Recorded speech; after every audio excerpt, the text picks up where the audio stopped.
প্রথমত আমি তোমাদের সবাইকে জানিয়ে রাখি যে আমি রাজশাহী বিশ্ববিদ্যালয়ের ছাত্র ছিলাম, যদিও আমি পরিপূর্ণ কমপ্লিট করতে পারিনি। 2010 সালের আলিম বা এইচএসসি পরীক্ষার্থী, এবং তার পরপরই আমরা ভর্তি পরীক্ষা দিই রাজশাহী বিশ্ববিদ্যালয়ে, এবং ইসলামিক স্টাডিজে আমি প্রথম স্থান অধিকার করেই ভর্তি হয়েছিলাম রাজশাহী বিশ্ববিদ্যালয়ে, এবং 4 মাস ক্লাসও করেছি। তারপরে ভারতে চলে যাই এবং দারুল উলুম দেওবন্দ থেকে পড়াশোনা শেষ করি, তারপরে মদিনায় যাওয়া হয়। এখানে আর কন্টিনিউ করা হয়নি, কিন্তু সেই সুবাদে রাজশাহী বিশ্ববিদ্যালয়ের প্রতি অন্তরস্থল থেকে একটি ভালোবাসা এবং আবেগ কাজ করে। যেহেতু আমাদের নিজেদের বাড়িও রাজশাহীতে, আর আমি যেহেতু একসময় বিশ্ববিদ্যালয়ে পড়াশোনা করেছি, তো সেহেতু আমি নিজে থেকেই অনেক আনন্দিত যে আল্লাহ সুবহানাহু ওয়া তাআলা আমাকে আজকে এখানে আসার তৌফিক দিয়েছেন এবং কথা বলার সুযোগ দিয়েছেন, বলি আলহামদুলিল্লাহ। আজকের যে বিষয়টি দেওয়া আছে সেই বিষয়টি অনেক চ্যালেঞ্জিং একটি বিষয়, যে বাংলাদেশে ইসলাম চ্যালেঞ্জ ও সম্ভাবনা, এই বিষয়টাই অনেক চ্যালেঞ্জিং। তো সেটির বিষয়ে যতদূর আমার পক্ষে সম্ভব র্যান্ডমলি এলোপাতাড়ি যেভাবেই সম্ভব সেভাবে আমি তুলে ধরার চেষ্টা করব ইনশাআল্লাহ। বাংলাদেশে ইসলামের যে চ্যালেঞ্জ বা যে বাধা, এই বাধাগুলো যদি আমরা অনুভব করতে চাই তাহলে আমাদের জাতিসত্তার ইতিহাস জানার বিকল্প নাই। ইতিহাস হচ্ছে আমাদের আয়না। আমরা দেখতে পাবো যে ইতিহাসে আমাদের বাপ দাদা 14 পুরুষ কি করেছে।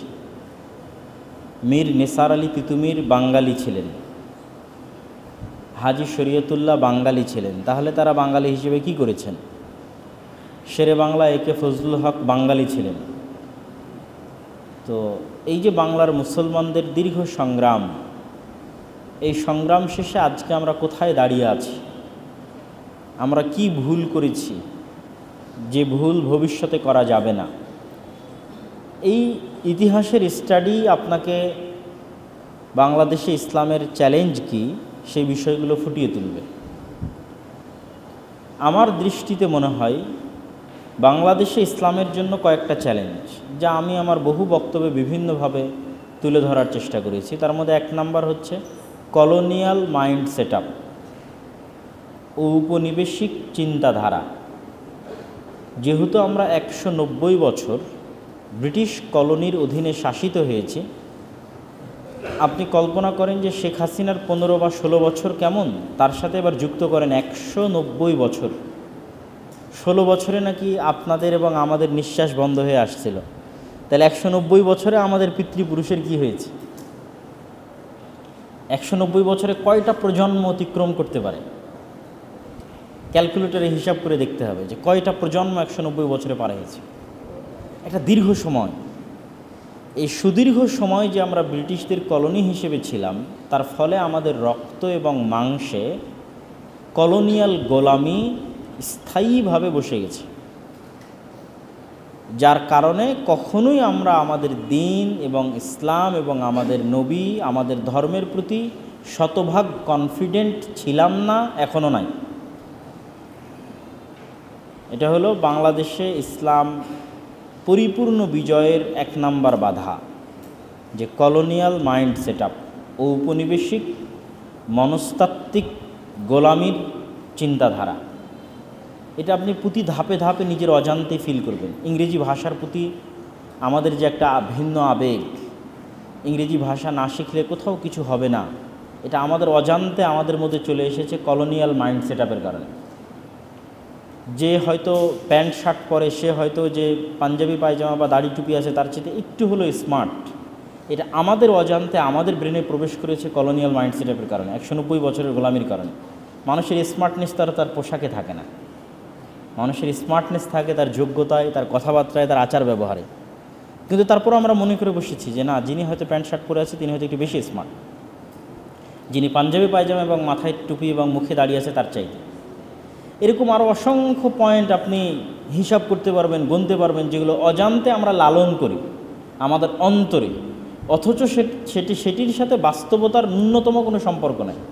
একজন মানুষের স্মার্ট হওয়ার সাথে পোশাকের কোনো সম্পর্ক আছে? আপনারা তো শিক্ষিত মানুষ, কি বলেন? স্মার্ট হওয়ার সাথে পোশাকের সম্পর্ক আছে? নাই। কিন্তু সেটিকে আমরা বানিয়ে ফেলেছি কেন? আমাদের নিজেদের অজান্তে, কলোনিয়াল মাইন্ড সেটআপের কারণে। ইংরেজি ভাষার প্রতি আমাদের দুর্বলতা যে কলোনিয়াল মাইন্ড সেটআপ থেকে এসেছে, সেটি আমি বুঝলাম কিভাবে? ইউরোপ সফরে যখন ফ্রান্স গেলাম, স্পেন গেলাম, ইতালি গেলাম, সবচেয়ে আশ্চর্য হয়েছে স্পেনে গিয়ে বিমানবন্দরে নামার পর আমার বুঝার মতো কোনো ভাষা চোখে পড়ে না। আমার অন্তত এতটুকু এক্সপেকটেশন ছিল, কামনা ছিল যে এক্সিটটা অন্তত ইংরেজিতে লেখা থাকবে, যে আপনি এই দিক দিয়ে বের হবেন, লেখা আছে এক্সিট, বাকিটা তার ভাষায় লেখা থাকে। কিন্তু এমনও অনেক জায়গা পেয়েছি যেখানে এক্সিটটাও ইংরেজিতে লেখা নাই। আর বিমানবন্দরে তো যা দুই একটা ইংরেজি আছে, বাইরে বের হওয়ার পর আর কোথাও মাইলকে মাইল, কিলোমিটারকে কিলোমিটার ইংরেজির অস্তিত্ব খুঁজে পাওয়া যাবে না। আমাদের এয়ারপোর্টে নামলে আমাদের ডোমেস্টিকেও যারা দায়িত্বশীল তারাও অনেক চমৎকার ইংরেজি বলতে পারে। আর স্পেনের মাদ্রিদের ইন্টারন্যাশনাল এয়ারপোর্টে নামলেও যারা দায়িত্বশীল আছে সে ভালো ইংরেজি বলতে পারে। তো ইতালিতে ইংরেজি নাই, ফ্রান্সে ইংরেজি নাই, স্পেনে ইংরেজি নাই। আমার তো মাথা ঘুরতেছে, চক্কর দিচ্ছে মাথা, যে ইংল্যান্ডে থাকা অবস্থায় মনে করলাম ইংরেজি সব কিছু, বাংলাদেশে থাকা অবস্থায় মনে করলাম ইংরেজি সব কিছু, ইন্ডিয়াতে থাকা অবস্থায় মনে করলাম ইংরেজি সব কিছু, সৌদি আরবে থাকা অবস্থায় ইংরেজি সব কিছু। কিন্তু ইংল্যান্ডের বাইরে বের হয়ে যখন ইউরোপের অন্যান্য কান্ট্রিতে যাচ্ছি, কোথাও তো ইংরেজির অস্তিত্ব নাই। তো এটা হচ্ছে আমার পুরো ব্রেনে একটা ব্রেন স্টর্মিং ঝড়, ব্রেনের মধ্যে নতুন অনুভূতি, নতুন অভিজ্ঞতা, কেন ইংরেজি নাই। তো ইউরোপের যে সমস্ত দেশ ইংরেজি বলে তারা বাদে আর কোনো দেশে গেলে আপনি ইংরেজি খুঁজে পাবেন না। এই জন্য আমাদের বহু ছেলেরা যারা ইংল্যান্ড বাদে অন্য দেশে মাইগ্রেট করে, এরা প্রথমে কাজে ঢুকতে এদের কষ্ট হয়। জার্মানি চলে যায়, তারপরে আলবেনিয়াতে চলে যায়, বুলগেরিয়াতে চলে যায়, এরকম অসংখ্য দেশে মাইগ্রেট করে ইউরোপের।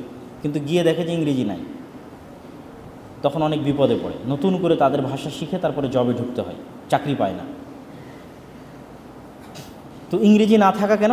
তাদের উন্নাসিকতা আছে, মানে তাদের নিজ ভাষা নিয়ে আত্ম অহংকার আছে। ইতালির নিজস্ব কালচার, নিজস্ব সংস্কৃতি এবং ভাষার ওপর ইতালিয়ানদের আত্ম অহংকার আছে। ফ্রান্সের মানুষদের তার নিজের ভাষা, নিজের সংস্কৃতির উপর আত্ম অহংকার আছে। স্পেনের মানুষদের তাদের নিজের ভাষা, নিজের সংস্কৃতির উপর আত্ম অহংকার আছে, উন্নাসিকতা আছে। তারা কখনোই ব্রিটিশদের ইংরেজি ভাষা তাদের উপর প্রাধান্য পাক, এটা তারা মেনে নিতে পারবে না। তাহলে জাতিগতভাবে তারা কতটা উন্নত এবং স্বাধীন চেতা, আর আমরা জাতিগতভাবে কতটা গোলাম, এটা একটা প্যারামিটার। যে ফ্রান্সের মানুষ, ইতালির মানুষ বা স্পেনের মানুষ মনস্তাত্ত্বিকভাবে কতটা স্বাধীন, আর আমরা মনস্তাত্ত্বিকভাবে কতটা গোলাম। আর একটা যে বিষয়ে আশ্চর্য হলাম, সেটিও নতুন অভিজ্ঞতা, এবং সেটিও প্রমাণ করে যে কলোনিয়াল মাইন্ড সেটআপ শুধু বাংলাদেশে ইসলামের জন্য চ্যালেঞ্জ নয়, সারা পৃথিবীতে ইসলামের জন্য চ্যালেঞ্জ। আমাদের যে স্যার আগে বক্তব্য দিলেন, উনি স্যার বসে আছেন তো, হ্যাঁ।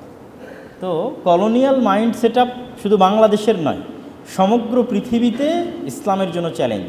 সেটির এবার আপনাদের উদাহরণ দিই। যখন মদিনা ইসলামী বিশ্ববিদ্যালয়ে ছিলাম, আমার বহু ক্লাসমেট ছিল আফ্রিকান, এবং আফ্রিকানদের মেধাশক্তি, মুখস্থ শক্তি প্রচুর তুখোর। কোরআন এবং হাদিস মুখস্থ করা তাদের কাছে কোনো ব্যাপারই না। বেশিরভাগ আফ্রিকানরাই ক্লাসে ভালো স্টুডেন্ট। তো আমার আফ্রিকান বন্ধুদের সেকেন্ড ল্যাঙ্গুয়েজ ফরাসি। এইটা আমার ওই সময় অতটা আমি এটা নিয়ে চিন্তাও করিনি, চিন্তা করার সুযোগও পাইনি কেন তার সেকেন্ড ল্যাঙ্গুয়েজ ফরাসি। এইবার যখন স্পেন, ইতালি এবং ফ্রান্সে গেলাম, তখন দেখলাম স্পেন, ইতালি, ফ্রান্সে আমাদের বাঙালি বা ইন্ডিয়ান, পাকিস্তানের তুলনায় আফ্রিকান কেন বেশি, মিশরের মানুষ কেন বেশি, আলজেরিয়া, মরক্কো, তারপরে হচ্ছে আপনার এই যে আফ্রিকান যে কান্ট্রিগুলো আছে সেগুলোর মানুষ কেন বেশি। আবার ইংল্যান্ডে যাবেন তো সেখানে ইন্ডিয়া, পাকিস্তান, বাংলাদেশের মানুষ কেন বেশি। তখন সামারি কি আসলো? সামারি আসলো আমরা যেমন ব্রিটিশ কর্তৃক ব্রিটিশের কলোনি ছিলাম, আফ্রিকান অসংখ্য মুসলিম দেশ ঠিক তেমন স্পেন, ইতালি এবং ফ্রান্সের কলোনি ছিল। ফলত যেটা ফ্রান্সের কলোনি ছিল তার সেকেন্ড ল্যাঙ্গুয়েজ কি? ফরাসি। যে ইতালির কলোনি ছিল তার সেকেন্ড ল্যাঙ্গুয়েজ ইতালি, যে স্পেনের কলোনি ছিল তার সেকেন্ড ল্যাঙ্গুয়েজ স্প্যানিশ। আর যেই দেশে যার কলোনি ছিল ওই দেশের মানুষ ওই দেশে বেশি মাইগ্রেট হয়েছে। থার্ড আর একটা রিয়ালাইজেশন ইউরোপ সফরের, সেটাও এই ইসলামের চ্যালেঞ্জের সাথে সম্পৃক্ত। সেটি কি? আমাদের গোলামির মানসিকতা যতটা নিকৃষ্ট, তার চেয়ে অধিকতর নিকৃষ্ট আফ্রিকানদের গোলামির মানসিকতা। এর কারণ হচ্ছে আমরা অন্তত গত 70 বছর তথা 1947-এর 14ই আগস্ট থেকে নিয়ে আজ 2024 পর্যন্ত ন্যূনতম হলেও আমরা স্বাধীনতার 20% বলি, 30% বলি, 50% বলি আমরা ভোগ করছি। কিন্তু আফ্রিকান যে মুসলিম দেশগুলো এই সমস্ত দেশের কলোনি ছিল, তারা এখনও 10% স্বাধীনতাও ভোগ করে না। আমাদেরকে ব্রিটিশরা যখন স্বাধীনতা দিয়েছে 1947-এ, নাম কাস্তে হলো ভালো স্বাধীনতা দিয়েছে, কিন্তু ফ্রান্সের কলোনিয়াল সিস্টেম এতটা নিকৃষ্ট, মানুষের সাথে তারা এই পরিমাণ পশুর মতো ব্যবহার করে যে আফ্রিকান যে দেশগুলো ফ্রান্সের কলোনি ছিল, তাদের একটা কেন্দ্রীয় ব্যাংক পর্যন্ত করার অনুমতি দেয়নি ফ্রান্স। তাদের নিজস্ব সেনাবাহিনী পর্যন্ত, অস্ত্র কেনার স্বাধীনতা পর্যন্ত, অন্য কোনো দেশের সাথে কূটনৈতিক পররাষ্ট্রনীতি স্বাধীনভাবে পরিচালনার অনুমতি দেয়নি। তথা ওই স্বাধীনতা থাকা এবং না থাকা সমান। এবং যে কোনো সেনাবাহিনীর মধ্যে থেকে যদি বিদ্রোহ হয়, কিছুদিন পূর্বে আপনারা দেখেছেন, সেটি ফ্রান্স যেভাবেই হোক তার কন্ট্রোলে নিয়ে নেয়। এবং আফ্রিকান মুসলিম দেশগুলোর অসংখ্য বিভিন্ন মূল্যবান যে পদার্থের খনিগুলো আছে, সেগুলোর প্রতি একচ্ছত্র আধিপত্য আছে এই সমস্ত ইউরোপিয়ান দেশের, এবং অমানবিক আচার এবং ব্যবহার লক্ষ্য করা যায়। ফলত আফ্রিকানদের গোলামির মাইন্ড সেটআপ আমাদের চেয়ে খারাপ, কেন ওদের গোলামিটা বেশি দীর্ঘ এবং বেশি নিকৃষ্ট। এই জন্য আপনি দেখবেন ইতালির রাস্তায় যদি চোর থাকে, তাহলে সেই চোরও মুসলিম, নাউজুবিল্লাহ। ইতালির রাস্তায় যদি ছিনতাইকারী থাকে, মুসলিম, কিন্তু এটা বাঙালি না, বাঙালি ইন্ডিয়ান পাকিস্তানি মুসলিম না, আফ্রিকান মুসলিম। আইফেল টাওয়ারের সামনে বসে যদি জুয়া, তাস, মদ ইত্যাদি নিয়ে খেলতেছে, তার 80% মুসলিম, ইন্ডিয়ান পাকিস্তানি মুসলিম না, আফ্রিকান মুসলিম। মানে তাদের অবস্থা আমাদের চেয়ে বেশি নিম্নতর। এবং আমি যে বললাম সমগ্র পৃথিবীতে ইসলামের জন্য চ্যালেঞ্জ হচ্ছে কলোনিয়াল মাইন্ড সেটআপ, তার আর একটা দুটো উদাহরণ নেন। ফিলিস্তিন সমস্যা কারা তৈরি করেছে? ওই ঔপনিবেশিক শাসন আমলের সময় তৈরি হয়েছে। কাশ্মীর সমস্যা কারা তৈরি করেছে? ঔপনিবেশিক শাসন আমলের সময় তৈরি হয়েছে। আরবকে এরকম কয়েক খণ্ডে বিভক্ত কারা করেছে? ওই সময় তৈরি হয়েছে। তাহলে আজকে আপনি মুসলমানদের এমন কোনো ইস্যু পাবেন না যে ইস্যুটা ওই ঔপনিবেশিক শাসন আমলে তৈরি হয়নি। তাহলে শুধু বাংলাদেশের ইসলামের জন্য চ্যালেঞ্জ না, সারা পৃথিবীর মুসলমানদের ইসলামের জন্য চ্যালেঞ্জ হচ্ছে ঔপনিবেশিক শাসন আমলের প্রভাব বাকি থেকে যাওয়া এবং সেই প্রভাবের উপর আমাদের এখনও চলা। এই জন্য আমি সবসময় বলি যে আমরা যেটিকে বলছি স্বাধীনতা, ব্যক্তির পরিবর্তনে কখনোই স্বাধীনতা আসে না, যতক্ষণ না সিস্টেমকে পরিপূর্ণরূপে পরিবর্তন না করা যায়। আর এটি খুব সহজ যে একজন ব্যক্তির প্রতি রাগ উঠিয়ে দেওয়া হলো, অতঃপর সেই ব্যক্তিকে রাস্তা থেকে সরিয়ে দেওয়া হলো, যাতে আপনারা মনে করেন আমি অনেক বড় বিজয় অর্জন করেছি, দিয়ে শান্ত হয়ে যান এবং সিস্টেমে আঘাত না করেন। এটাই ঘটতে থাকে যে আমাদের নির্দিষ্ট একটি ব্যক্তির প্রতি রাগ উঠলো, সে ব্যক্তি সরে গেল, আমাদের রাগ প্রশমিত হয়ে গেল, আমরা আর সিস্টেমের দিকে তাকালামই না। কিন্তু মূলত ফ্যাসিজম প্রতিষ্ঠিত ছিল ওই সিস্টেমের কারণে, ব্যক্তির কারণে নয়। তাহলে যদি আমি সামারি করি, যেটা আমি আর আগের এক বক্তব্যে বলেছি, যে 15 বছরের ফ্যাসিজম ছিল গণতান্ত্রিক সিস্টেমের কারণে, সেকুলার সিস্টেমের কারণে। এই সিস্টেমের যেদিন কবর হবে, সেদিন পূর্ণাঙ্গ ইসলামী খেলাফতের উত্থান হবে। কিভাবে হবে আল্লাহ সুবহানাহু ওয়া তাআলা ভালো জানে, কিন্তু ওটি ছাড়া দ্বিতীয় কোনো রাস্তা নাই। দ্বিতীয় রাস্তাগুলো হচ্ছে কম্প্রোমাইজের রাস্তা। তাহলে 1 নম্বর পয়েন্ট হচ্ছে বাংলাদেশে ইসলামের চ্যালেঞ্জের জন্য কলোনিয়াল মাইন্ড সেটআপ। 2 নম্বর হচ্ছে বাংলাদেশে ইসলামের উত্থানের জন্য চ্যালেঞ্জ।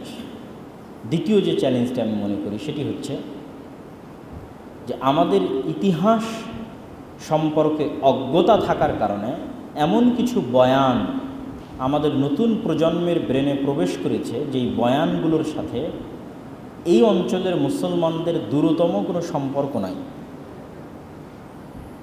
রাজনীতি করার জন্য কিন্তু বয়ান থাকে, যেমন গত 15 বছরের রাজনীতির বয়ান ছিল মুক্তিযুদ্ধ, এটা একটা বয়ান। ছাত্রদের আন্দোলনের একটা বয়ান ছিল বৈষম্য দূর করা, রাজনৈতিক একটা বয়ান, যেই লেকচারটা মানুষ গ্রহণ করছে না, কথাটা ঠিক। তো আমাদের তরুণ এবং ছাত্র সমাজের ব্রেনে এরকম কিছু বয়ান প্রবেশ করে আছে, যে বয়ানগুলোর সাথে এই অঞ্চলের মুসলমানদের দূরতম কোনো সম্পর্কই নেই। যেমন বাঙালি কালচারের নামে বা বাঙালিত্বের নামে অসংখ্য কিছুর অনুপ্রবেশ আমাদের ব্রেনে এবং মেধায় প্রবেশ করানো আছে, যেগুলোর সাথে মুসলমানদের দূরতম। যেমন আমি যদি উদাহরণ হিসেবে পহেলা বৈশাখের কথা বলি, এরকম আরও অসংখ্য কিছু আছে, যে অসংখ্য কিছু বয়ান গত 40 বছর 50 বছর আমাদের ব্রেনে অন্তর্ভুক্ত করানো হয়েছে, যে রাজনৈতিক বয়ানগুলো মূলত রাজনীতিই নয়। বাংলাদেশের অস্তিত্বকে আপনি কখনোই স্টার্টিং 1971 থেকে করতে পারবেন না। যে ব্যক্তি বাংলাদেশের রাজনৈতিক বয়ানের স্টার্টিং 1971 থেকে করবে, সে বাংলাদেশের অস্তিত্বকে হত্যা করতে চায়। কেননা আমরা যেই মানচিত্রের উপর বসবাস করছি, এই মানচিত্র কিন্তু আমরা 1971 পাইনি। এই মানচিত্র আমরা পেয়েছি 1947-এ, আর এই মানচিত্রকে আমরা পাকিস্তানিদের থেকে স্বাধীন করেছি 1971-এ। তো এই জন্য আমি বলেছি, আমাদের ইতিহাস আপনার সামনে থাকলে, আমি যদি একদম সামারি বলি যে বাংলাদেশের মুসলমানদের ইতিহাসের সারমর্ম, তাহলে এখন থেকে 1971 পর্যন্ত একটা, 1971 থেকে 1947 পর্যন্ত একটা, 1947 থেকে 1757 23শে জুন পলাশির আম্র কাননে নবাব সিরাজউদ্দৌলার পতন পর্যন্ত একটা, যেটি আমরা বললাম কলোনিয়াল সিস্টেম। 1757 23শে জুন থেকে নিয়ে ইখতিয়ার উদ্দিন মোহাম্মদ বিন বখতিয়ার খিলজির বাংলায় প্রবেশ পর্যন্ত একটা। যদিও 1757 23শে জুন থেকে ইখতিয়ার উদ্দিন মোহাম্মদ বিন বখতিয়ার খিলজির বাংলায় প্রবেশ পর্যন্ত এই সময়কালকে দুই ভাগে ভাগ করা হয়। একটি হচ্ছে স্বাধীন সুলতানি শাসনামল, আর একটি মোগলদের শাসনামল। স্বাধীন সুলতানি শাসনামল শুরুতে, যখন বাংলার মুসলমানেরা দিল্লির মুসলমানদের অধীনস্থ কবুল করত না, এবং এই স্বাধীন সুলতানি শাসনামলের রাজধানী ছিল মুর্শিদাবাদ, মালদা, রাজশাহী, চাঁপাইনবাবগঞ্জ। যে গৌড় রোড সোনা মসজিদ থেকে নিয়ে মালদা ওল্ড স্টেশন পর্যন্ত গেছে, এটিই ছিল সেই স্বাধীন সুলতানি শাসনামলের রাজধানী। যার চিহ্ন কী দিয়ে মনে রাখবেন? স্বাধীন সুলতানি শাসনামল মনে রাখবেন কী দিয়ে? বাস্তবের সাথে সম্পৃক্ত করে দিই। বাঘার মসজিদ, নওগাঁর কুসুম্বা মসজিদ, চাঁপাইনবাবগঞ্জের সোনা মসজিদ, এগুলো মুঘল শাসনামলে তৈরি হওয়া নয়। কোন শাসনামলে তৈরি হয়? স্বাধীন সুলতানি শাসনামলে তৈরি হয়। যেহেতু এগুলো রাজধানীর আশেপাশে ছিল এই অঞ্চলগুলো, এই জন্য এই অঞ্চলগুলোতে প্রচুর পুরাতন মসজিদ আছে, কেননা এটা গৌড় রাজধানীর নিকটস্থ ছিল। রাজশাহী, নওগাঁ, চাঁপাইনবাবগঞ্জ, সেহেতু এই অঞ্চলে মসজিদ থাকবে, স্বাভাবিক। ক্যাপিটাল সিটি যেহেতু ছিল গৌড়, মালদা, এবং ওই রোডের দুই ধারে অসংখ্য পুরাতন মসজিদ আছে। আমাদের চাঁপাইনবাবগঞ্জ সীমান্তের মধ্যেও দরাজবাড়ি মাদ্রাসা থেকে শুরু করে আর অসংখ্য পুরাতন মসজিদ পড়েছে। একদিন পূর্ণ সময় নিয়ে চাঁপাইনবাবগঞ্জ বর্ডারে গেলে এবং মানুষজনকে জিজ্ঞেস করলে অন্তত 10টা পুরাতন মসজিদ পাওয়া যাবে, যার 5টা পুরাতন মসজিদ আমি নিজে গেছি। পুরাতন মসজিদ, পুরাতন মাদ্রাসা, সোনা মসজিদ ছাড়াও, যেহেতু ওইটা ক্যাপিটাল সিটি ছিল, সেহেতু এখানে মসজিদ মাদ্রাসা থাকবে, এটা স্বাভাবিক। কিন্তু এটা হচ্ছে স্বাধীন সুলতানি শাসনামলের। আর মুঘল শাসনামলকে স্মরণ রাখবো কি দিয়ে? ঢাকা। মুঘলেরাই সর্বপ্রথম ঢাকাকে রাজধানী করেছে, বাদশাহ জাহাঙ্গীরনগর, তখন থেকে ঢাকা রাজধানী। কিন্তু তার পূর্বে স্বাধীন সুলতানি শাসনামলের রাজধানী ছিল গৌড়। তাহলে এই দীর্ঘ ইতিহাসকে বাদ দিয়ে আপনি শুধু বলতে পারেন না যে আমার জন্ম 1971 হয়েছে, এটা একটা ভুল বয়ান। আপনাকে ওই ইখতিয়ার উদ্দিন মোহাম্মদ বিন বখতিয়ার খিলজি থেকে কানেক্টেড করতে হবে। যেটা গত সরকার যেটা করেছিল খুব ভয়ঙ্কর ছিল, যে আমাদের সিলেবাসে ইখতিয়ার উদ্দিন মোহাম্মদ বিন বখতিয়ার খিলজিকে দখলদার আর বিভিন্ন পালেরা এবং সেনেরা এই অঞ্চলে যে রাজত্ব তৈরি করেছিল, সেটাকেই বাংলাদেশের মূল সংস্কৃতির ধারা হিসেবে তুলে ধরা এবং ইতিহাসের ধারা হিসেবে তুলে ধরা। এই বয়ানটা হচ্ছে ইন্ডিয়ান বয়ান। এবং আমি এই বয়ানের সাথে পরিচিত হই যখন আমি প্রথম ভারতে যাই 2011 সালে। তখন ভারতে গিয়ে আমি এই বয়ানের সাথে পরিচিত হই যে ভারতের মানুষ বাদশাহ জাহাঙ্গীর, বাদশাহ আলমগীর, বাদশাহ আকবর তাদেরকে নিয়ে গর্বিত নয়, বরং তাদেরকে নিজেদের শত্রু মনে করে। সাধারণ মানুষ না, বিজেপির পলিটিক্যাল বয়ান, যারা হচ্ছে দুশ্মন, শত্রু। তো এইটাও আমার কাছে অনেক আশ্চর্য ছিল যে যারা তাদের পুরো লাইফের সকল কিছু দেখেন, ব্রিটিশরা সকল সম্পদ লুটপাট করে নিয়ে চলে গেছে এক দ্বীপের মধ্যে, উত্তর মেরুতে, চারিদিক দিয়ে সমুদ্র নদীতে ঘেরা এক দ্বীপের মধ্যে। আর বাদশাহ আকবর বলেন আর বাদশাহ জাহাঙ্গীর বলেন আর আলমগীর বলেন, তারা কোথাও অর্থ পাচার করে নিয়ে যায়নি। ইন্ডিয়ান অর্থ তারা কোনোদিন পাচার করেনি। ইন্ডিয়ার অর্থ তারা ইন্ডিয়াতে ইনভেস্ট করেছে। ওই কারণে ইন্ডিয়ার জিডিপি ওই সময়ে বিশ্বের টোটাল জিডিপির 1/5 ছিল। তাহলে কিভাবে সে ইন্ডিয়ার শত্রু হতে পারে? যারা ইন্ডিয়ার কল্যাণের জন্য কাজ করেছে তাকে কেমনে ইন্ডিয়ার শত্রু বানানো হয় শুধু ধর্মের কারণে? বাদশাহ আকবরকে কিছুটা ছাড় দেয় সেকুলারিজমের কারণে।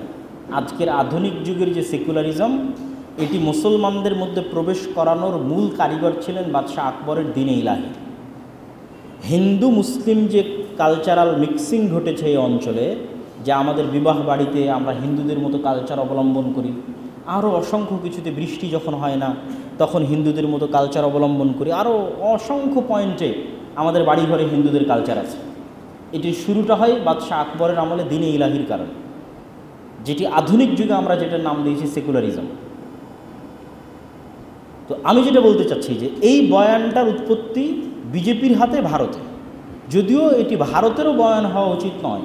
কেননা বাদশাহ আকবর, বাদশাহ আলমগীর, বাদশাহ জাহাঙ্গীর, বাদশাহ শাহজাহান তারা ভারতের কল্যাণে কাজ করেছে।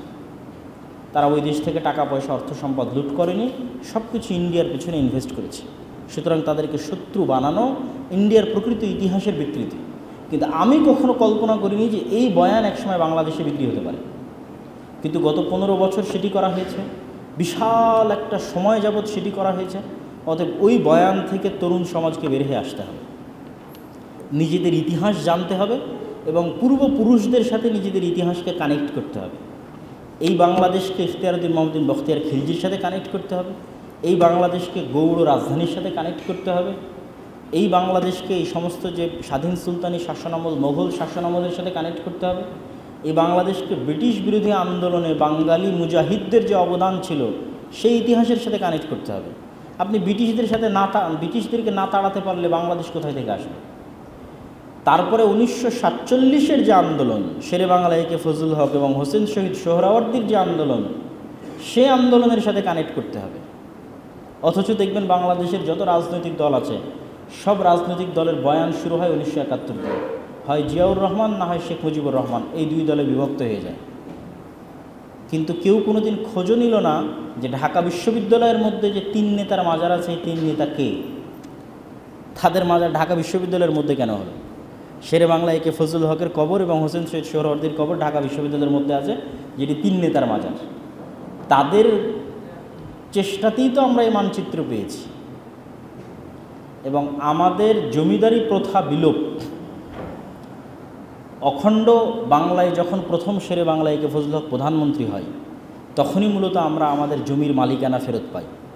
আজকের যে আমাদের জমির মালিকানায় যে আমাদের নাম দেখি, ঠিক আছে, RS record, CS record, BS record, এই রেকর্ডগুলোর সবচেয়ে পুরাতন যে রেকর্ড, সেই রেকর্ডে যখন যাবেন তখন দেখবেন যার নামে, যে জমিদারের নামে খাজনা দেওয়া হতো সেই জমিদারের নামে জমি আছে। শেরে বাংলা একে ফজলুল হক সর্বপ্রথম এই প্রথাকে বিলুপ্ত করে আমাদের ব্যক্তিগত জমির মালিকানা আমাদের ফিরিয়ে দেয়। তাহলে আপনি শেরে বাংলা একে ফজলুল হককে ইতিহাস থেকে গায়েব করে দিলেন, তাহলে তো আপনি জমির মালিকই আর থাকেন না, জমির মালিক থাকে জমিদারেরা। তাহলে আমার কাছে সেকেন্ড যে কারণ মনে হয়েছে সেটি হচ্ছে বাংলাদেশের মুসলমানদের যে দীর্ঘ সংগ্রাম আছে, দীর্ঘ ইতিহাস আছে, এই বয়ানগুলো সামনে নিয়ে আসতে হবে। এবং কাল্পনিক যে বয়ানগুলো আমাদের সামনে বিক্রি করা হয়েছে, এই বয়ানগুলো থেকে বের হয়ে আসতে হবে। এটি হচ্ছে দ্বিতীয় চ্যালেঞ্জ। প্রথম চ্যালেঞ্জ কলোনিয়াল মনস্তাত্ত্বিক গোলামি, ঔপনিবেশের, সেটির সমাধান কি? কলোনিয়ালদের যে মনস্তাত্ত্বিক গোলামি, সেটির সমাধান হচ্ছে নিজের দিনের উপর শতভাগ কনফিডেন্ট থাকা। আপনি দিন পালন করেন আর না করেন, কিন্তু আপনার কনফিডেন্স লেভেল থাকবে সর্বোচ্চ পর্যায়ে। আপনি একজন ইহুদির কনফিডেন্স লেভেল দেখেন, আমি দেখেছি ইহুদিদের কনফিডেন্স লেভেল। আপনি শিখের কনফিডেন্স লেভেল দেখেন, শিখ এবং ইহুদি এই দুইটার কনফিডেন্স লেভেল চলমান পৃথিবীতে আর যারা অন্যান্য ধর্মের অনুসারী আছে তাদের চেয়ে উপর পর্যায়ের আছে। মুসলমানদের মধ্যেও একদল মুসলমান আছে যাদের কনফিডেন্স লেভেল অনেক টপ লেভেলে। তো মুসলমানদের মধ্যে যাদের কনফিডেন্স লেভেল অনেক টপ লেভেলে তারা অবশ্যই এই সমস্ত ইহুদি এই সমস্ত শিখদের চাইতে সর্বোচ্চ স্তরে।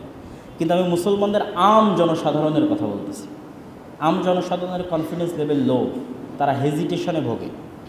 আমি দাড়ি রাখবো, মানুষ কি বলবে, সমাজ কি বলবে? আমি পাঞ্জাবি পায়জামা পরবো, মাথায় টুপি দিব, মানুষ কি বলবে, সমাজ কি বলবে? আমার কি চাকরি হবে, আমার কি চাকরি হবে না? এটা আমি 3 নম্বর পয়েন্টে নিয়ে আসতাম, কাঠামোগত ইসলামোফোবিয়া।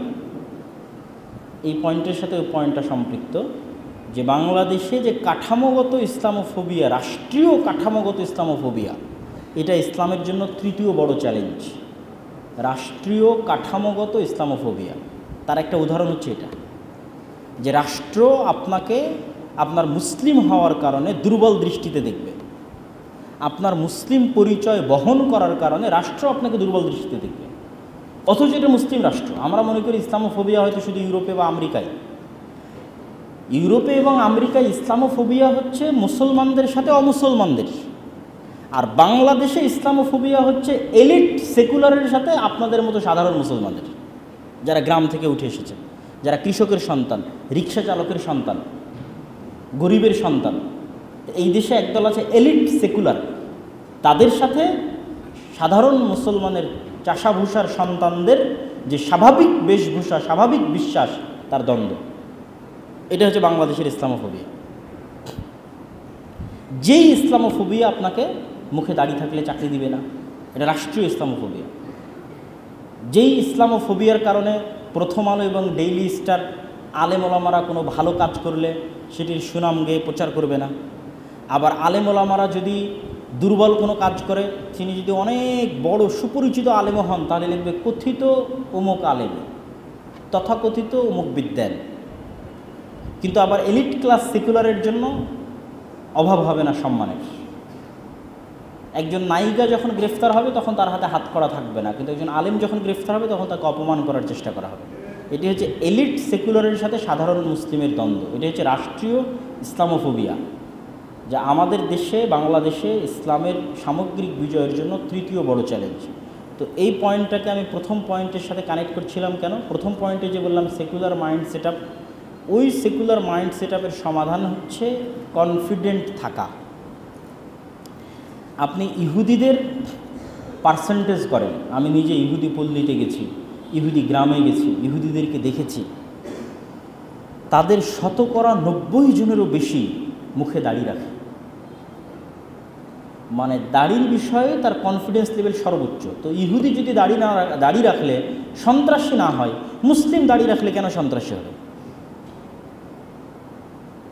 এবং ইহুদি যদি দাড়ি রাখতে ভয় না পায়, মুসলমান কেন ভয় পাবে? ইহুদি যদি তার ধর্মীয় লেবাসের উপর 100% কনফিডেন্ট থাকে, মুসলমান কেন থাকবে না? আমাদের কলোনিয়াল মাইন্ড সেট আপের কারণে আমরা হেজিটেশনে ভুগি, আমাদের প্রজন্ম দ্বিধাদ্বন্দ্বে ভুগে। তার দিনের উপর তার 100% কনফিডেন্স নাই, তার রাসূলের উপর তার 100% কনফিডেন্স নাই, রাসূল সাল্লাল্লাহু আলাইহি সাল্লামের আদর্শের উপর তার 100% কনফিডেন্স নাই। তাহলে আমাদের কনফিডেন্ট লেভেলকে হাই করতে হবে। ফাহুয়া হাসবুহু। আর আয়াতে আল্লাহ বলেন, ওমান ইয়াত্তাকিল্লাহ ইয়াজআল লাহু মাখরাজা ওয়া ইয়ারযুকহু মিন হাইথু লা ইয়াহতাসিব। যে ব্যক্তি আল্লাহ সুবহানাহু তাআলাকে ভয় করবে, আল্লাহ সুবহানাহু তাআলাকে মেনে চলবে, আল্লাহ পৃথিবীতে তার চলার ব্যবস্থা করবেন যেভাবেই হোক। ওয়া ইয়ারযুকহু মিন হাইথু লা ইয়াহতাসিব। আর এমন জায়গা থেকে আল্লাহ তাকে রিজিক দিবেন যা সে কল্পনাও করতে পারে না। এই আয়াতটা কনফিডেন্স লেভেল হাই করার জন্য, যে যেন আপনি আপনার দিনের সাথে কম্প্রোমাইজ না করেন, নবীর আদর্শের সাথে কম্প্রোমাইজ না করেন মানুষের ভয়ে। আপনার নিজের ভালো লাগতেছে না, আমি সেটা বলতেছি না। আপনি নিজে আমল করতে পারতেছেন না, সেটা বলতেছি না। পারিপার্শ্বিকতার চাপে, মানুষের ভয়ে, সমাজের ভয়ে, রাষ্ট্রীয় ইসলামোফোবিয়ার যে কাঠামো আছে তার ভয়ে আপনার মধ্যে যে হেজিটেশন কাজ করতেছে, ওইটার কারণে যেন আপনি দিন থেকে বিচ্যুত না হন। ওইটাই আসে কলোনিয়াল মাইন্ড সেটআপ থেকে, গোলামি থেকে। তাহলে এখন পর্যন্ত আমরা যে 3টা পয়েন্টে আলোচনা করলাম, প্রথম পয়েন্ট ছিল কলোনিয়াল মাইন্ড সেটআপ, দ্বিতীয় পয়েন্ট ছিল ভুল বয়ান, ইতিহাসের ভুল বিভ্রান্তিকর বয়ান, এখানে সঠিক বয়ানগুলো নিয়ে আসতে হবে ইতিহাসের, মুসলমানদের, বিশেষ করে বাংলার মুসলমানদের অতীত ইতিহাস। আর 3 নম্বর হচ্ছে রাষ্ট্রীয় কাঠামোগত ইসলামের প্রতি বিদ্বেষ। এবং এই রাষ্ট্রীয় কাঠামোগত ইসলাম বিদ্বেষের সাথে আপনি লড়াই করবেন কীভাবে? যেটা 2 নম্বর, সেটা তো জ্ঞান চর্চার ফলে, প্রচার প্রচারণার ফলে হয়তো আমরা লড়াই করতে পারবো, কিন্তু রাষ্ট্রীয় কাঠামোগত যে ইসলাম বিদ্বেষ আছে এটির বিরুদ্ধে লড়াই করার জন্য মুসলমানদের শক্তিশালী প্রতিষ্ঠান লাগবে এবং মুসলমানদেরকে কথা বলা শিখতে হবে, কথা বলতে পারতে হবে, শক্তিশালী প্রতিষ্ঠান লাগবে। শক্তিশালী প্রতিষ্ঠান বলতে আমি কি বুঝাচ্ছি এটি বলে আমার আজকের এই বক্তব্য ইতি টানার চেষ্টা করবো ইনশাআল্লাহ। শক্তিশালী প্রতিষ্ঠান বলতে ডিপ স্টেট, উপরে যে আমরা রাষ্ট্র দেখি, এই রাষ্ট্রের ভিতরে আরও একটা রাষ্ট্র থাকে। যখন উপরের এই রাষ্ট্র চলে যায় তখন ওই রাষ্ট্র সামনে আসে। যখন শেখ হাসিনা এবং তার সাঙ্গপাঙ্গরা চলে গেছে তখন ডিপ স্টেট সামনে এসেছে। এই ডিপ স্টেট যখন শেখ হাসিনা ছিল তখনও রাষ্ট্র ক্ষমতায় তার রাষ্ট্র ছিল। ধরেন আমি আপনাকে সহজে একটা উদাহরণ দিই, আর্মি। শেখ হাসিনা যখন ক্ষমতায় ছিল তখন আর্মির হাতে ক্ষমতা ছিল না? ছিল না? ছিল। এখন আর্মির হাতে ক্ষমতা আছে না? নাই? আছে। ঠিক আর্মির মতো আপনি কল্পনা করেন, অসংখ্য প্রতিষ্ঠান আছে, প্রথম আলো, ডেইলি স্টার, ব্রাক। যখন শেখ হাসিনা ক্ষমতায় ছিল তখনও তাদের কাছে ক্ষমতা ছিল, যখন শেখ হাসিনা চলে গেছে তখনও তাদের কাছে ক্ষমতা আছে। ইহুদিরা এই জায়গাতে সবচেয়ে বেশি পরিশ্রম করে। তারা ভোটের রাজনীতিতে অংশগ্রহণ করার চাইতে ডিপ স্টেটে প্রভাব রাখার পরিকল্পনা বেশি করে। কেন? ইহুদিরা সংখ্যায় অল্প, সে ভোটে দাঁড়িয়ে আমেরিকায় জিততে পারবে না। সে কি করে জিততে পারবে? শক্তিশালী মিডিয়া ইহুদির হাতে, শক্তিশালী অর্থনৈতিক প্রতিষ্ঠান ইহুদি মালিকানাধীন। তাহলে এখন ডোনাল্ড ট্রাম্প নির্বাচন করুক আর জো বাইডেন নির্বাচন করুক, মিডিয়া লাগবে কার? ইহুদির। অর্থ লাগবে কার? ইহুদির। তাহলে ক্ষমতায় জো বাইডেন আসুক আর ডোনাল্ড ট্রাম্প আসুক, প্রকৃত ক্ষমতা কার হাতে? ইহুদির হাতে। যেহেতু আমরা সবাই মুসলমান, সেটা আলটিমেটলি এখানে মুসলমানদের হাতে ক্ষমতা থাকবে, কিন্তু মুসলমানদের শক্তিশালী কোনো প্রতিষ্ঠান নাই, শক্তিশালী কোনো অর্থনৈতিক প্রতিষ্ঠান নাই, শক্তিশালী কোনো মিডিয়া নাই। ফলত সকল ইসলামী দল বা প্রতিষ্ঠান বাহ্যিক যে ক্ষমতা সেটির পিছনে ছুটতেছে, সেটির পিছনে সময় শ্রম দিচ্ছে। সেটিকে আমি ভুল, ঠিক, না, নিন্দা কিছু করতে চাচ্ছি না, কিন্তু আমি বলতে চাচ্ছি আমাদের শক্তিশালী প্রতিষ্ঠানও দরকার। মানবাধিকার সংস্থা অধিকার যেমন শেখ হাসিনার সরকারের আমলে শক্তিশালী ছিল, এখনও শক্তিশালী। অধিকার থেকেই এখন উপদেষ্টা হয়ে গেছে, তিনি রাষ্ট্র চালাচ্ছেন। কিন্তু এই ধরনের শক্তিশালী কোনো প্রতিষ্ঠান, মুসলমানদের প্রতিনিধিত্ব করবে এরকম কোনো মিডিয়া, এরকম কোনো শক্তিশালী প্রতিষ্ঠান দুর্ভাগ্যজনক হলেও আমাদের হাতে নাই। তবে আপনারা যারা এখানে রাজশাহী বিশ্ববিদ্যালয়ের ছাত্র, যেহেতু সকলেই অনেক মেধাবী, হাজার হাজার ছাত্রের সাথে প্রতিযোগিতা করে এখানে চান্স পেয়েছে, আপনাদের জীবনেও সামনে যাওয়ার সুযোগ আসবে। তো অন্তত আপনাদের মাথায় যেন এটি থাকে যে মুসলমানদের জন্য শক্তিশালী প্রতিষ্ঠান দরকার, যারা এই রাষ্ট্রের কাঠামোগত ইসলাম বিদ্বেষের বিরুদ্ধে লড়াই করবে। এটা আপনি শক্তিশালী মিডিয়া ছাড়া, শক্তিশালী অর্থনৈতিক প্রতিষ্ঠান ছাড়া পারবেন না। সর্বশেষ যেই কথা সব বক্তব্যে বলতেছি, আজকে ওই কথা বলে শেষ করি। আমরা যদি রাষ্ট্রে ইসলামকে দেখতে চাই, তাহলে রাষ্ট্রে ইসলামের বেসিক এলিমেন্ট 2টা, সত্যবাদিতা এবং ন্যায়পরায়ণতা। যদিও এটা পুরো ওভারঅল ইসলামেরও বেসিক এলিমেন্ট। আপনি ইসলামের যত মূলনীতি, ন্যায় নীতি, আদেশ নিষেধ, তাওহীদ, সালাত, জাকাত, সকল কিছুর মূল ভিত্তি সত্যবাদিতা এবং ন্যায়পরায়ণতা। কিন্তু রাষ্ট্রে মূলত প্রথমত সত্যবাদিতা, ন্যায়পরায়ণতা। সত্যবাদিতা আল্লাহর সাথে, সত্যবাদিতা মানুষের সাথে। ন্যায়পরায়ণতা আল্লাহর সাথে, ন্যায়পরায়ণতা মানুষের সাথে। আল্লাহর সাথে ন্যায়পরায়ণতা হচ্ছে শিরক মুক্ত, আর মানুষের সাথে ন্যায়পরায়ণতা হচ্ছে জুলুম এবং অত্যাচার না করা। আল্লাহর সাথে সত্যবাদিতা হচ্ছে শিরক মুক্ত থাকা, মানুষের সাথে সত্যবাদিতা হচ্ছে সত্য বলা, সত্য লেখা এবং সত্যের উপর থাকা। তো ওই যে দীর্ঘ 190 বছরের গোলামির কারণে সত্যবাদিতা এবং ন্যায়পরায়ণতা এই দুইটা গুণ প্রচুর পরিমাণে ক্ষতিগ্রস্ত হয়েছে। শুধু বাংলাদেশের মুসলমানদের না, ইন্ডিয়ার মুসলমানদের, পাকিস্তানের মুসলমানদের, আফ্রিকার মুসলমানদের, যারাই গোলাম ছিল, ইউরোপিয়ানদের, তাদের সবার এই দুটো গুণ প্রচুর পরিমাণে ক্ষতিগ্রস্ত হয়েছে, সত্যবাদিতা এবং ন্যায়পরায়ণতা। আর যারা গোলাম ছিল না, যেমন আফগানিস্তান, তাদের এই দুটো বেসিক গুণ জন্মগত তাদের মধ্যে থেকে গেছে।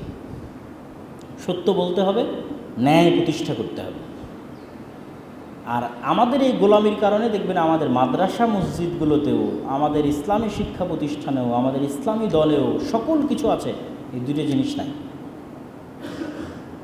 ইসলামী দলে আমির তাকেই পদায়ন করেছে যে আমিরের বেশি চামচামি করেছে, তাহলে তিনি ইসলামী দলে কি রক্ষা করতে পারলেন না? ন্যায় রক্ষা করতে পারলেন না।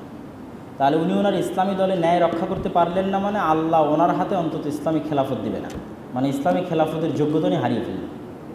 এইটা জাতিগত বাঙালি হওয়ার কারণে এই সমস্যাটা আমাদের মধ্যে প্রচুর। মাদ্রাসায় যান, মসজিদে যান, সব জায়গায় ইসলামের অন্যান্য এলিমেন্ট ঠিক আছে, কিন্তু সত্যবাদিতা এবং ন্যায়পরায়ণতার অনুপস্থিতি আছে। গত 15 বছর অসংখ্য ওসি, ডিসি, এসপি ছিল যারা হাজি, নামাজি, কিন্তু সে তার পদের প্রতি আমানতের খেয়ানত করেছে, ন্যায়পরায়ণ ছিল না, সত্যবাদী ছিল না, তার পদের সাথে সে ন্যায়পরায়ণতা করেনি। তাহলে ন্যায়পরায়ণতা এবং সত্যবাদিতা যে ইসলামের কিছু, এটা যদি ন্যূনতম জানা থাকতো, তাহলে প্রশ্ন ফাঁস করে সেই টাকা আল্লাহর রাস্তায় দান করার কথা কেউ বলতো না। যদি জানা থাকতো যে ন্যায়পরায়ণতা এবং সত্যবাদিতা ইসলামের কিছু, তাহলে এই শিক্ষাটার চরম অভাব। ছোট্ট থেকে ছোট্ট প্রতিষ্ঠানে আমাদের চেষ্টা করতে হবে, লাইব্রেরি হোক, ডিপার্টমেন্ট হোক, স্কুল হোক, কলেজ হোক, মাদ্রাসা হোক, মসজিদ হোক, চেষ্টা করতে হবে সত্যবাদিতা প্রতিষ্ঠা করতে, ন্যায়পরায়ণতা প্রতিষ্ঠা করতে। তাহলে কি দাঁড়াবে? তাহলে আল্লাহ সুবহানাহু ওয়া তাআলা এই দুটো জিনিস প্রতিষ্ঠা করার কারণে আমাদেরকে একসময় রাষ্ট্রেও ইসলাম প্রতিষ্ঠা করার সুযোগ দিবেন।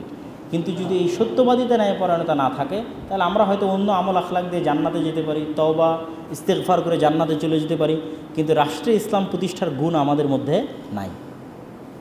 এই জন্য আল্লাহ আমাদেরকে রাষ্ট্রে ইসলাম দিচ্ছেন না। যাদের মধ্যে আছে তারা প্রথমে এটাই বাস্তবায়ন করেছে, তাদেরকে আল্লাহ সুবহানাহু ওয়া তাআলা দিয়ে দিয়েছে। এই কথার পরেও আরেকটা শেষ কথা বলি, সেটি হচ্ছে আমাদের মধ্যে আরেকটি ভুল ধারণা আছে যে আমরা সবাই ইসলামকে বিভিন্ন পার্সপেক্টিভ, বিভিন্ন দৃষ্টিভঙ্গি থেকে দেখে সেই ভিন্ন ভিন্ন দৃষ্টিভঙ্গিতে আমল করার চেষ্টা করি। পূর্ণাঙ্গভাবে কেউ ইসলামকে দেখতে চায় না। কেউ হয়তো শুধু ফাজাইলে আমলকে দেখেছি, দেখে ইবাদত, বন্দেগী, দাওয়াত সেটার পিছনে আছে। কেউ হয়তো শুধু ইসলামের রাষ্ট্র, খেলাফত এই কেন্দ্রিক বিষয়গুলোকে দেখেছি, দেখে হয়তো রাজনীতি নিয়ে ব্যস্ত আছে। তো এই যে ইসলামকে বিভিন্ন দৃষ্টিভঙ্গি থেকে দেখা, কেউ হয়তো শুধু ইসলামের আকিদা অংশটা দেখেছি, দেখে হয়তো শুধু সঠিক আকিদা কেমনে মানুষের সংস্কার করা যাবে সেটি নিয়ে ব্যস্ত আছে। কিন্তু ইসলামের তো একটা সামগ্রিক রূপ আছে, কমপ্লিট কোড অফ লাইফ। ইসলামের পরিবার নীতির ভিত্তি আছে, সমাজ নীতির ভিত্তি আছে, অর্থনীতির ভিত্তি আছে, রাষ্ট্রনীতির ভিত্তি আছে, ব্যক্তি জীবনের ভিত্তি আছে। এবং ইসলাম একাই পরিপূর্ণ, স্বয়ং সম্পূর্ণ, বৈপ্লবিক একটি দিন, সর্বগ্রাসী একটি দিন। অন্য আর কোনো দিন এতটা সর্বগ্রাসী না, ইসলাম যতটা সর্বগ্রাসী। সর্বগ্রাসী মানে সর্বব্যাপী, না কোনো ভাষার লিমিটেশন আছে, না কোনো জাতির লিমিটেশন আছে, না কোনো গোত্রের লিমিটেশন আছে, না কোনো সময়ের লিমিটেশন আছে। উইদাউট এনি লিমিটেশন পৃথিবীর সমগ্র পৃথিবীতে একচ্ছত্র আধিপত্য প্রতিষ্ঠা করার সকল এলিমেন্ট ইসলামের মধ্যে আছে, অ্যাজ এ দিন, ধর্ম হিসেবে তার মধ্যে আছে।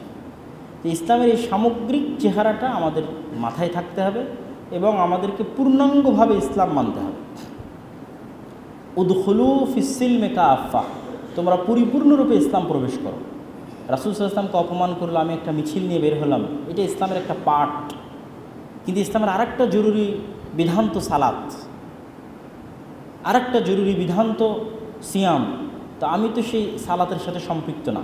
তাহলে শুধু রাসূল সাল্লাল্লাহু আলাইহি ওয়াসাল্লামকে প্রতিবাদ করলাম, একটা মিছিল বের করলাম, এটা দিয়ে ইসলাম প্রতিষ্ঠা হবে না। আমাকে পরিপূর্ণরূপে ইসলামের মধ্যে অন্তর্ভুক্ত হতে হবে। আমার ব্যক্তি জীবন, পরিবার জীবন, তাহলে সময়ানুবর্তী হতে, ডিসিপ্লিন মেনটেন করতে, টাইম ম্যানেজমেন্ট করতে দুনিয়াতে সালাতের চেয়ে তার বড় কোনো উপকারী মাধ্যম নয়, যেটি কাজে লাগিয়ে একজন স্টুডেন্ট তার টাইমকে ম্যানেজ করতে পারে, একজন ব্যবসায়ী তার টাইমকে ম্যানেজ করতে পারে, একজন চাকুরিজীবী, একজন উদ্যোক্তা তার টাইমকে ম্যানেজ করতে পারে, একজন কৃষক তার টাইমকে ম্যানেজ করতে পারে, সেটি হচ্ছে সালাত। আর ইসলামে আর দ্বিতীয় কোনো আদেশও নাই যেটি সকল মুসলমানের জন্য ফরজ করা হয়েছে, সব সময়ের জন্য ফরজ করা হয়েছে। আপনি পুরো কোরআন এবং পুরো ইসলাম ঘেটে আর দ্বিতীয় কোনো ফরজ আদেশ নিতে পারবেন না যেটি ডেইলি আপনাকে করতে বলা হয়েছে। এখনও চিন্তা করেন যে ফরজ হিসেবে করতেই হবে, নিষেধ অনেক কিছু আছে। রমজান সিয়াম পালন করতেই হবে বছরে একবার, হজ আদায় করতেই হবে যদি টাকা থাকে সারা জীবনে একবার, জাকাত দিতেই হবে যদি টাকার মালিক হই। তাহলে যে টাকার মালিক না, যে গরিব, যার হজ করার সামর্থ্য নাই, যে ধনী, সকলের জন্য একটা বিধান সব সময়ের জন্য প্রযোজ্য, সেটা কি? সালাত। এবং সালাতের সকল শর্ত লঙ্ঘন হয়ে গেলেও সালাত আদায় করতে হয়। শর্তে বাতিলের কারণে সালাত বাতিল হয় না। যে আমি এখন অপবিত্র অবস্থায় আছি, আমার পবিত্র হওয়ার কোনো রাস্তা নাই, তাহলে কি আমি সালাত আদায় করবো না?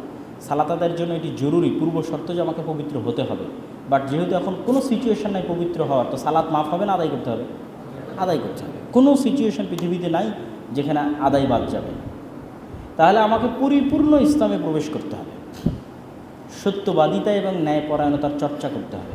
ছোট্ট মাদ্রাসা হোক, ছোট্ট লাইব্রেরি হোক, ছোট্ট মসজিদ হোক, ছোট্ট ইসলামী দল হোক, ওই ন্যায়পরায়ণতা, ওই সত্যবাদিতা রাষ্ট্রে ইসলাম প্রতিষ্ঠা করার সুযোগ দিবে।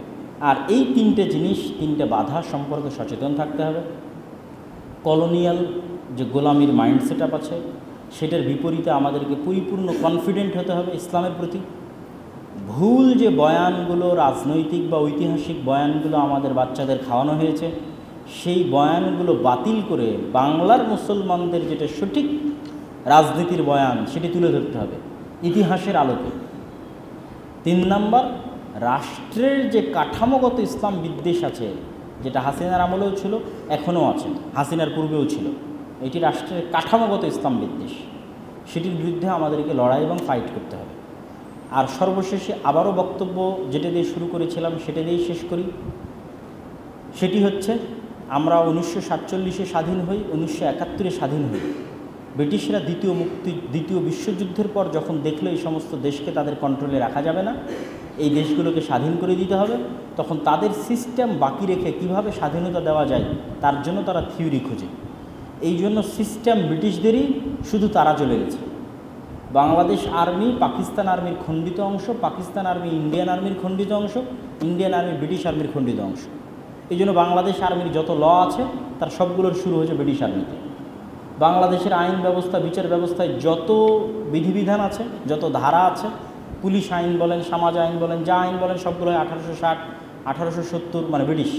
ওই আইনকে ফলো করেই ব্রিটিশের খণ্ডিত রূপ ইন্ডিয়া, ইন্ডিয়ার খণ্ডিত রূপ পাকিস্তান, পাকিস্তানের খণ্ডিত রূপ বাংলাদেশ। তথা সিস্টেম ওটাই থেকে গেছে, যে গোলামির সিস্টেম সেটিই থেকে গেছে। মুসলমানদের কাঙ্ক্ষিত যে চাওয়া, সেটি প্রতিফলিত হয়নি এবং প্রস্ফুটিত হয়নি।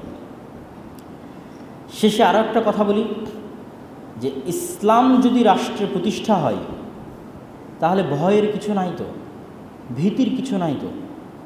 ইসলামের যে ইসলামোফোবিয়া, যে ইসলাম রাষ্ট্রে চলে গেলে এই হবে সেই হবে, ইসলাম রাষ্ট্রে চলে গেলে ভয়ের কিছু নাই, ভীতির কিছু নাই। বরং ইসলাম যতটা সুন্দরভাবে, যতটা ন্যায়পরায়ণতা এবং ইনসাফের সাথে রাষ্ট্র পরিচালনা করতে পারবে, আমি উদাহরণের জন্য এটি বলি যে আজকের আমেরিকাতেও যদি ইসলামিক খেলাফা প্রতিষ্ঠা হয়, তাহলে আমেরিকার মানুষরা এখনকার চেয়ে বেশি ভালো থাকবে। কোন দিক দিয়ে ভালো থাকবে ভাই? আমেরিকায় তো সব কিছু আছে, একটা দিক দিয়ে ভালো থাকবে। আমেরিকার এখন যা সব কিছু আছে সেগুলো তো থাকবেই, আর একটা দিক দিয়ে ভালো থাকবে, সেটা হচ্ছে অর্থনৈতিক স্বাধীনতা। সুদে অর্থনৈতিক স্বাধীনতা নাই, সুদে গোলামি আছে। গোলামি পৃথিবীর সব মানুষের জন্য, ইহুদি, বৌদ্ধ, হিন্দু, খ্রিস্টান, সবার জন্য। এই জন্য আপনি ইংল্যান্ডে যান, ইউরোপে যান, আমেরিকাতে যান, মানবাধিকার আছে, কিন্তু আপনি অর্থনৈতিক স্বাধীনতা খুঁজে পাবেন না। সারা জীবন ইনকাম করে আপনি একটা বাড়ি ক্রয় করতে পারবেন না। যে কোনো প্রবাসীকে জিজ্ঞেস করতে পারেন, অর্থনৈতিক স্বাধীনতার লিমিটেশন আছে। এটি শুধু অর্থনীতির কুফল। তা আমেরিকায়, ইংল্যান্ডে, ইউরোপে যদি ইসলামী অর্থনীতি প্রতিষ্ঠিত হয়, তো ওই দেশের ওই অঞ্চলের মানুষরা অর্থনৈতিক স্বাধীনতা ভোগ করবে, অর্থনৈতিক গোলামি থেকে মুক্তি পাবে। এরকম আরও অসংখ্য পয়েন্ট আছে। তো ইসলাম রাষ্ট্রে গেলে কল্যাণই কল্যাণ, সমগ্র পৃথিবীর জন্য কল্যাণ। তো আল্লাহ সুবহানাহু ওয়া তাআলা আমাদেরকে ইসলামের জ্ঞান চর্চা করার এবং এই ধরনের যে অনুষ্ঠানগুলো হচ্ছে এগুলোকে আরও সামনে কীভাবে টিকিয়ে রাখা যায় গ্রুপ স্টাডির মাধ্যমে, বইভিত্তিক গ্রুপ স্টাডি। এই যে যেমন যারা দিনী সার্কেল আইসি, শুধু এরকম বাৎসরিক বা মাসিক এরকম অনুষ্ঠান না করে সাপ্তাহিক হোক, ষান্মাসিক হোক, 15 দিন হোক, 1 মাস হোক, বইভিত্তিক গ্রুপ স্টাডি করতে হবে। অসংখ্য গ্রুপ স্টাডি হোক, সমস্যা নেই। রাজশাহী বিশ্ববিদ্যালয়ে 10টা, 15টা, 20টা হোক। যখনই আপনি বইভিত্তিক জ্ঞান অর্জন করবেন তখন ওই জ্ঞানটা হবে টেকসই এবং স্থায়ী। এবং এই যে ওপেন দাওয়াতি প্ল্যাটফর্ম তৈরি হয়েছে, এটা আল্লাহর পক্ষ থেকে একটি নিয়ামত। এই নিয়ামতের যদি আমরা অবমূল্যায়ন করি অথবা এই নিয়ামতকে যদি আমরা নষ্ট করি বা এই নিয়ামতের যদি আমরা খেয়ানত করি, তাহলে এই নিয়ামত আল্লাহ একসময় উঠিয়ে নেবে। আর যদি এই নিয়ামতটার আমরা যত্ন নিই এবং এটির সাথে বাড়াবাড়ি না করি, যে নির্দিষ্ট একটা দল বা নির্দিষ্ট একটি সংগঠন বা কোনোভাবে একটা এমন একটা সিচুয়েশন তৈরি করা হলো যে ওপেন যে দাওয়াতের যে প্ল্যাটফর্মটা আছে সেই ওপেন দাওয়াতের প্ল্যাটফর্মটা নষ্ট হয়ে গেল, তখন এই নিয়ামতটা কিন্তু উঠে যাবে।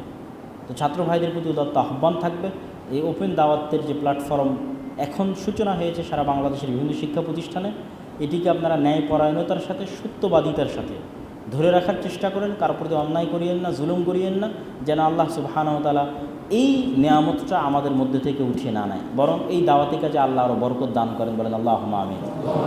এই বলে আমি আপনাদের প্রশ্ন উত্তরের জন্য সুযোগ দিচ্ছি। আমার বক্তব্য আমি শেষ করলাম, যে কেউ প্রশ্ন করতে পারে।